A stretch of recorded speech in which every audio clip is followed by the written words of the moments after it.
Boom, boom, boom, boom. If Creed Aventus and Nishane Ani had a baby, it would be Electimus Imperium. And let's just state the obvious. This bottle right here is an absolute freaking unit. It probably weighs about 2 to 3 pounds.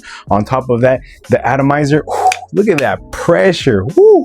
And you're probably thinking, huh? Creed Aventus, a smoky, citrusy, woody fragrance, crossing that with a sweet vanilla like Nishane Ani. But look, the House of Electimus made it work, and they made it work so beautifully. For the longest time, I was actually gatekeeping this fragrance. I didn't want to tell nobody what I was wearing.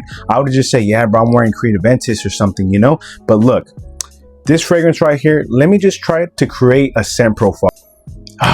Now, imagine the opening of Creed Aventus is smoothened out by like some ambery vanilla and like some white florals, but you still get that Aventus DNA in the opening. And as it dries down, you get that creamy, beautiful vanilla, and the same kind of vanilla that you get in Nishane Ani. And the way Electimus Imperium makes that work is because the opening is already backed up by like some white florals, some ambers, and some vanillas already, but it still keeps like that Aventus DNA, which is pretty unique in my opinion, because Creed Aventus is a bit harsh, but it's a beautiful fragrance. Nishane Ani opens up a bit harsh, but it dries down into one of the most beautiful vanillas you'll ever smell in your life. Electimus Imperium takes the best of both fragrances, bottles it up in this absolute freaking unit of a bottle, and what you're left with is this Aventus style opening backed up by some creamy ambery vanilla, a little bit of white florals, and when it dries down you get one of the best vanillas, just like in Nishane Ani. Now, I'm not a note geek or anything, and I'm not the best at picking out what notes a fragrance has, but Electimus Imperium has a shit ton of notes. It's got bergamot, coriander,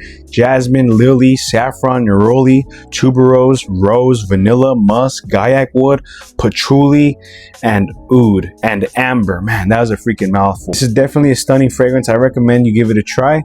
Thank you for watching. I'll catch you in the next one, and God bless.